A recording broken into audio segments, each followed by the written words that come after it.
नमस्कार, बहुत स्वागत आप सभी का। आप देख रहे हैं हकीकत क्या है और मैं हूं सौरभ शर्मा आपके साथ। नरेंद्र मोदी और नीतीश कुमार, इन दोनों की एक तस्वीर ने आज पूरे देश में चर्चा छेड़ दी। नरेंद्र मोदी ने पिछले 24 घंटों में कई बड़े पॉलिटिकल संकेत दिए। मोदी अगले 48 घंटों में कई और बड़े पॉलिटिकल मैसेज देने भी वाले हैं। प्रधानमंत्री कल 2 दिन के जम्मू कश्मीर दौरे पर पहुंचेंगे। उससे पहले मोदी आज बिहार के नालंदा में थे। नालंदा में मोदी और नीतीश की तस्वीरों ने बिहार की सियासत में जैसे शॉक वेव लाने का काम किया। मोदी और नीतीश की तस्वीरें देखकर राहुल गांधी दंग, तेजस्वी सन्न और मोदी के सारे विरोधी बिल्कुल मौन हो गए। आज मोदी और नीतीश की जुगलबंदी ने साफ साफ बता दिया कि इस एनडीए सरकार पर कोई खतरा नहीं है, वो पूरी तरीके से एकजुट है, सब साथ साथ है। लेकिन प्रधानमंत्री मोदी की शपथ लेने के 10 दिन बाद वो कुछ ऐसा कर रहे हैं जो 24 के आगे देश की सियासत में भूकंप लाने वाला है। मोदी ने नालंदा से एक ऐसा शिकंजा कसा है कि विरोधियों का सारा प्लान पंक्चर होने वाला है। नरेंद्र मोदी हर राज्य में एक नए रिमोट से वोट पाने वाली कौन सी स्क्रिप्ट लिख रहे हैं। मोदी ने आज क्या किया, अगले 48 घंटों में क्या करने वाले हैं, आपको सब बताते हैं। नरेंद्र मोदी हिस्ट्री में 24 से आगे की विक्ट्री कैसे ढूंढ रहे हैं। नरेंद्र मोदी हर राज्य में नए रिमोट से वोट पाने वाली कौन सी स्क्रिप्ट लिख रहे हैं। मोदी नालंदा पहुंचे, तस्वीरें सबने देखी, लेकिन मोदी नालंदा क्यों पहुंचे, इसकी मिस्ट्री आज हम डिकोड करेंगे। नरेंद्र, नीतीश और नालंदा, इन तीनों नामों की बदौलत एनडीए कैसे कसेगी 2025 विधानसभा चुनाव में अपना शिकंजा, डिटेल आगे देंगे। तीसरा टर्म आने के बाद मंगलवार को मोदी का पहला स्टॉपेज काशी, बुधवार को दूसरा स्टॉपेज नालंदा और गुरुवार को तीसरा स्टॉपेज श्रीनगर, यानी तीनों ऐसे लोकेशन जो हिस्टोरिकली भी इंपॉर्टेंट है और मोदी के लिए पॉलिटिकली भी इंपॉर्टेंट है। प्रधानमंत्री ने शपथ लेने के 10 दिन बाद इन लोकेशंस को ही क्यों चुना, असली खबर इसी में है। सबसे पहले बात नालंदा की करते हैं, जहां मोदी ने 800 साल के लंबे इंतजार के बाद नालंदा विश्वविद्यालय को उसका पुराना स्वरूप लौटाया। वो विश्वविद्यालय जिसने किसी जमाने में दुनिया की सोच बदली, लेकिन ये विश्वविद्यालय बख्तियार खिलजी नाम के आक्रांता की एक सनक की भेंट चढ़ गया। इतिहास के पन्नों में क्या दर्ज है थोड़ी देर में बताएंगे, मगर उससे पहले ये समझ लीजिए कि मोदी ने नालंदा आने का प्लान अचानक नहीं बनाया। नालंदा विश्वविद्यालय का नया रूप दुनिया किस नजर से देखेगी, ये मोदी ने 285 दिन पहले ही तय कर दिया था।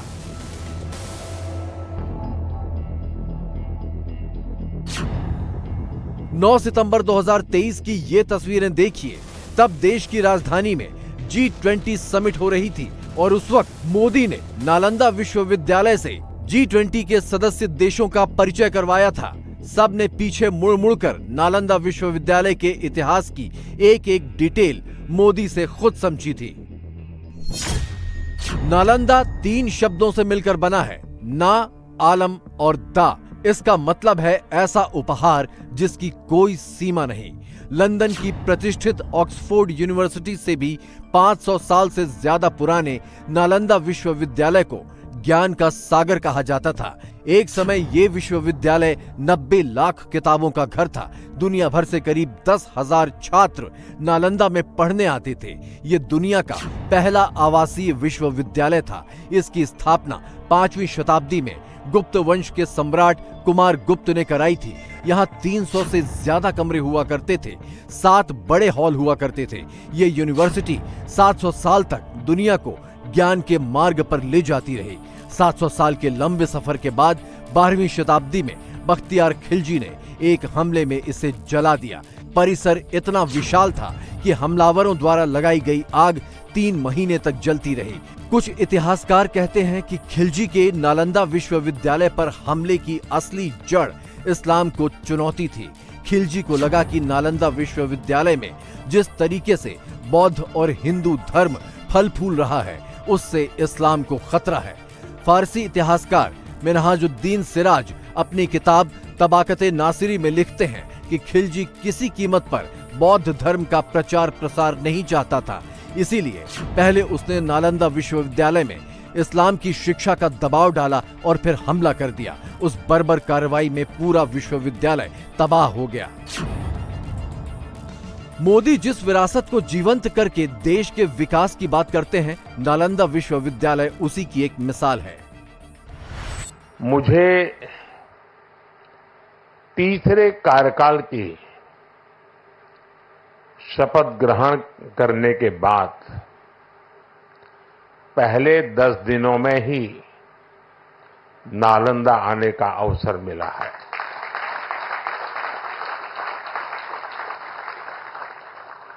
ये मेरा सौभाग्य तो है ही। मैं इसे भारत की विकास यात्रा के एक शुभ संकेत के रूप में देखता हूं। नालंदा ये केवल नाम नहीं है। नालंदा एक पहचान है, एक सम्मान है। नालंदा एक मूल्य है, नालंदा एक मंत्र है, गौरव है, गाथा है। नालंदा है उद्घोष इस सत्य का कि आग की लपटों में पुस्तकें भले जल जाएं, लेकिन आग की लपटें ज्ञान को नहीं मिटा सकती। मोदी नालंदा क्यों आए, इसका ऐतिहासिक मतलब तो आपने समझ लिया। मोदी की फिलॉसफी आपने समझ ली। अब इसका पॉलिटिकल मतलब समझते हैं। नरेंद्र मोदी को अगर 2025 में विधानसभा का चुनाव जीतना है तो मोदी के लिए नालंदा विश्वविद्यालय का नया रूप भी जरूरी है और नीतीश मोदी की जोड़ी भी सही सलामत रहना जरूरी है। और ऐसा क्यों है, अब ये समझिए। नालंदा यानी नीतीश कुमार का घर, नालंदा यानी 28% से ज्यादा कुर्मी वोटर्स, नालंदा यानी सीट जीतने के लिहाज से नीतीश कुमार का गढ़। 1996, 1998, 1999, 2004, 2009, 2014, 2019 और अब 2024 इन सभी चुनावों में नालंदा लोकसभा सीट से या तो नीतीश जीते या फिर जेडीयू का कैंडिडेट जीता। रिकॉर्ड आज भी बरकरार है। नालंदा लोकसभा सीट पर कैंडिडेट कोई भी खड़ा हो, नीतीश खुद इस सीट पर इलेक्शन मैनेजमेंट देखते हैं। मगर 24 के चुनावी नतीजों में सेंट्रल बिहार में जिस तरह का नुकसान नीतीश को उठाना पड़ा, वो बिहार विधानसभा चुनाव के मद्देनजर खतरे की घंटी है। सेंट्रल बिहार की 12 सीटों में से अब की बार एनडीए को सिर्फ 5 सीटें मिली, जबकि बाकी बची 7 सीटों में 4 आरजेडी, 2 माले और 1 सीट कांग्रेस ने छीन ली। सीधी सी बात यह है कि लोकसभा चुनावों में बिहार की 40 सीटों पर एनडीए की जमीन थोड़ी हिली है और 25 के बिहार के चुनाव से पहले उस खोई हुई जमीन को हासिल करने की जिम्मेदारी नीतीश पर है और नीतीश को मालूम है कि इसमें उनके सारथी मोदी ही हैं। अंत में नालंदा विश्वविद्यालय के परिसर का उद्घाटन कार्यक्रम के में पधारे आदरणीय प्रधानमंत्री श्री नरेंद्र मोदी जी को मैं उनका स्वागत करता हूं, उनको मैं बधाई देता हूं, उनको धन्यवाद देता हूं। मुझे बड़ी खुशी है। अभी कुछ दिन पहले आपकी खबर आई कि यहाँ पर आने वाले हैं, तो हम लोगों को बड़ा खुशी हुआ कि आप चलिए, आप तो तीसरा बार आप फिर आइए है कोई तब आप फिर आ रहे हैं यहाँ, तो बहुत अच्छा हमको लगा कि आप आ गए यहाँ पर। तो हम लोग तो बचपन से न घूमते थे जी, राजगीर का क्या महत्व है, सब पौराणिक जगह पर आप आ गए, बड़ी खुशी की बात है और बहुत सुंदर है।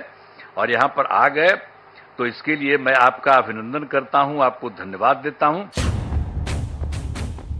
नरेंद्र मोदी भी इसीलिए पीएम की शपथ लेने के 10 दिन बाद ही सीधे उस स्पॉट पर पहुंच गए जहां की हिस्ट्री में ही एनडीए की फ्यूचर वाली सियासी विक्ट्री के संकेत छिपे हुए हैं। अब की बार मोदी बिहार के वोटर्स के बीच जाएंगे तो खुलकर कहेंगे कि ये देखो, नालंदा अब अपने पुराने रंग रूप में लौट आया। सब एक वोट की ताकत ने कर दिखाया और मोदी ने वोट हासिल करने वाले ऐसे अनेक रिमोट जगह जगह एक्टिवेट कर रखे हैं। अपने प्राचीन अवशेषों के समीप नालंदा का नवजागरण, ये नया कैंपस विश्व को भारत के सामर्थ्य का परिचय देगा। नालंदा बताएगा, जो राष्ट्र मजबूत मानवीय मूल्यों पर खड़े होते हैं, वो राष्ट्र इतिहास को पुनर्जीवित करके बेहतर भविष्य की नींव रखना जानते हैं। मैं बिहार के लोगों को भी बधाई देता हूं। बिहार अपने गौरव को वापस लाने के लिए जिस तरह विकास की राह पर आगे बढ़ रहा है, नालंदा का ये कैंपस उसी की एक प्रेरणा है। नीतीश पहले से ही बिहार वाले प्रोजेक्ट पर काम कर रहे हैं। 24 के चुनाव में 10 सीटें तो हाथ से निकल चुकी हैं, लेकिन 25 के चुनाव में बिहार की 243 सीटों को बचाकर रखना एक बड़ी चुनौती है और इसकी वजह बिहार का कास्ट इक्वेशन भी है। 2005 के बाद ऐसा पहली बार हुआ कि लालू यादव बिहार के लवकुश यानी कोयरी कुर्मी वोटर्स में सेंधमारी करने में कामयाब रहे। कुशवाहा वोटर्स भी इस बार एनडीए से ज्यादा लालू के साथ खड़े दिखे। इस चुनाव में एनडीए की तरफ से 4 सीटों पर कुशवाहा उम्मीदवारों को उतारा गया था। इंडिया अलायंस ने 7 कैंडिडेट कुशवाहा जाति के उतारे थे। एनडीए सीवान और वाल्मीकि नगर सीट जीतने में कामयाब रही। काराकाट और पूर्णिया में एनडीए की हार हुई। इंडिया अलायंस ने भले ही 2 सीट औरंगाबाद और काराकाट जीती, लेकिन हर सीट पर उसने जीत का मार्जिन बिगाड़ दिया। ऊपर से सीतामढ़ी सीट जीतने वाले जेडीयू के देवेश चंद्र ठाकुर ने ये कहकर नीतीश का काम खराब कर दिया कि वो यादव और मुस्लिम समाज के लिए काम नहीं करेंगे क्योंकि उन्होंने वोट नहीं दिया। वो एक स्टेप आगे बढ़कर दूसरे वर्गों पर भी सवाल करने लगे। हिंदुओं का और मुसलमानों का आइए, चाय पीजिए, मिठाई खाइए, काम के बारे में मत बोलिए, मैं आपका काम नहीं करूंगा। हकीकत ये रहा कि इन दोनों समाज में से 2-2% वोट भी हमको नहीं मिला। हकीकत यही है और मेरी नाराजगी खाली उन लोगों से, बाकी किसी से नहीं है। बाकी कोई राजनीतिक कारण से इधर गया, कुशवाहा उधर गया, सूड़ी कम हो गया, वो हो गया, वो होते रहता है, उससे हमको कोई फर्क नहीं पड़ता। अपने बयान पर सर आप काबिज है, अभी भी कायम है? नहीं, मैं मेरी दुख तो आज भी कायम है जी। मेरा दुख तो आज भी कायम है कि आखिर जो नहीं हुआ वो नहीं हुआ। अभी आप क्या करना चाह रहे हैं? यादव मुसलमानों का काम आप करेंगे कि नहीं करेंगे? यादव मुसलमान तो आज भी आ ही रहे, मेरे पास काम करा ही रहे, कहाँ दिक्कत है? पूरा सम्मानजनक काम करा रहे हैं। उनको छोड़ने वाले हैं मुझे, दूसरे किसी से काम में नहीं होने वाला उनका मेरे सिवा। किसी के में वो औकात, उतना ही ताकत भी नहीं है काम कराने का उनका। लोकतंत्र में इस तरह की भाषा उचित नहीं होती, मगर नीतीश के ही एक सांसद ने अब आरजेडी और कांग्रेस को बोलने का मौका दे दिया है, नीतीश को फंसा दिया है। जब आप भैंस मंगलसूत्र मुजरा को विमर्श बना देंगे, हिंदू मुसलमान इंडिया पाकिस्तान करते रहेंगे कि ये भैंस खोल के उसको दे देगा, ये प्रॉपर्टी आपको, तो उसके नतीजे में देवेश चंद्र ठाकुर जैसे लोग मिलते हैं। उनको लगता है कि नॉर्मल है। इतनी विद्वेषपूर्ण बातें, मतलब संसदीय लोकतंत्र की मर्यादा कहाँ आ गई? सब तार तार है। 5,15,000 लोगों ने इनको वोट दिया है और तकरीबन मैं समझता हूं 6 लाख लोगों ने इनको वोट नहीं दिया। मुझे तो आश्चर्य है कि नीतीश जी की तरफ से कोई प्रतिक्रिया क्यों नहीं आई। अगर इसी प्रकार हमारे देश की डेमोक्रेसी में देवेश चंद्र जी जैसे लोग बोलते रहे तो क्या आप कहां उम्मीद रखेंगे? लेकिन इस बीच इस पूरे विवाद में सबसे बड़ा ट्विस्ट केंद्रीय मंत्री गिरिराज सिंह ने दिया है। गिरिराज ने उसे सीधे सीधे सनातन को कमजोर करने की साजिश बताकर देवेश चंद्र ठाकुर के बयान को डिफेंड किया है। ये मैं भी देखता हूं कि मुझे भी मुसलमान नहीं वोट देता, तो आखिर क्यों, जब राज्य सरकार केंद्र सरकार की सारी योजनाएं समाज के हर वर्ग कोई ज़्यादा कोई कम वोट देगा, लेकिन अगर मुसलमानों ने ये तय कर लिया कि हम नहीं वोट देंगे, तो ये एक सोची समझी रणनीति है जो सनातन को कमजोर करने का, भारत में गजवाए हिंद लाने का एक प्रयास है। देवेश चंद्र ठाकुर ने दिल की बात की। बीजेपी जब इस पिच पर खेलती है तो उसे चुनावों में फायदा होता है।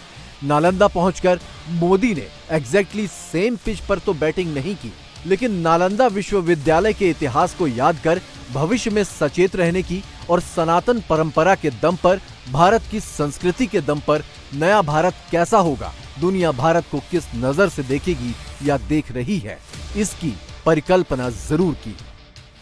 अप्प दीपो भव के मंत्र पर चलते हुए कैंपस पूरी मानवता को नया रास्ता दिखाएगा। साथियों, जब शिक्षा का विकास होता है तो अर्थव्यवस्था और संस्कृति की जड़ें भी मजबूत होती है। हम डेवलप कंट्रीज को देखें तो ये पाएंगे वो इकोनॉमिक और कल्चरल लीडर तब बने जब वो एजुकेशनल लीडर्स हुए। आज दुनिया भर के स्टूडेंट्स और ब्राइट माइंड्स उन देशों में जाकर वहां पढ़ना चाहते हैं। कभी ऐसी स्थिति हमारे यहां नालंदा और विक्रमशिला जैसे स्थानों में हुआ करती थी। इसलिए ये केवल संयोग नहीं है कि जब भारत शिक्षा में आगे था तब उसका आर्थिक सामर्थ्य भी नई ऊंचाई पर था। ये किसी भी राष्ट्र के विकास के लिए एक बेसिक रोड मैप है। मेरा मिशन है भारत की पहचान फिर से दुनिया के सबसे प्रोमिनेंट नॉलेज सेंटर के रूप में उभरे। अभी तो नालंदा यूनिवर्सिटी जैसे संस्थानों को भी दुनिया के कोने कोने में जाना है। साथियों, आज पूरी दुनिया की दृष्टि भारत पर है, भारत के युवाओं पर है। दुनिया बुद्ध के इस देश के साथ, मदर ऑफ डेमोक्रेसी के साथ कंधे से कंधा मिलाकर चलना चाहती है। नालंदा का गौरव, हमारे भारत का गौरव आपकी सफलता से तय होगा।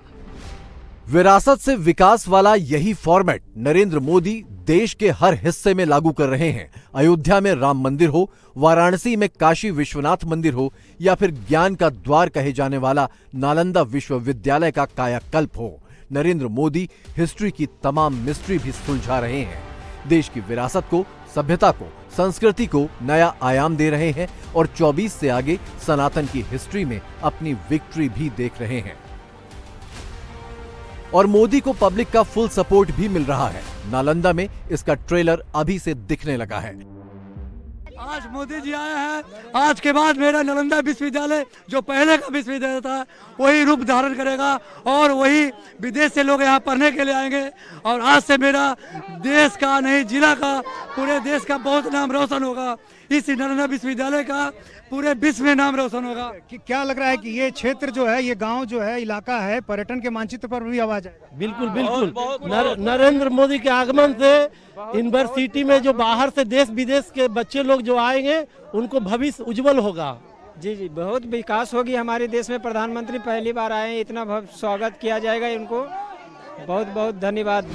तीसरा टर्म आने के बाद, G7 की बैठक से लौटने के बाद मोदी का काफिला देश के जिन जिन इलाकों में पहुंच रहा है, हर उस इलाके के लिए मोदी का एक हिडन मैसेज है। इसमें मोदी की न्यू इंडिया वाली फिलॉसफी भी है, नालंदा जैसे संस्थानों की रिच हिस्ट्री भी है और सनातनी परंपरा की विक्ट्री भी है। मोदी ने काशी कवर कर लिया, नालंदा कवर कर लिया। अब तीसरे टर्म में शपथ लेने के 10 दिन बाद उनका अगला पड़ाव कश्मीर होगा, जहां मोदी 2 दिन के दौरे पर गुरुवार को पहुंचेंगे और सीधे कश्मीर घाटी से वहां के लोगों को एक बड़ा पॉलिटिकल मैसेज देंगे, क्योंकि घाटी में लोकसभा चुनावों के बाद अब नजर जम्मू कश्मीर विधानसभा चुनावों पर है और यहां भी मोदी एक बड़ा फैक्टर हैं।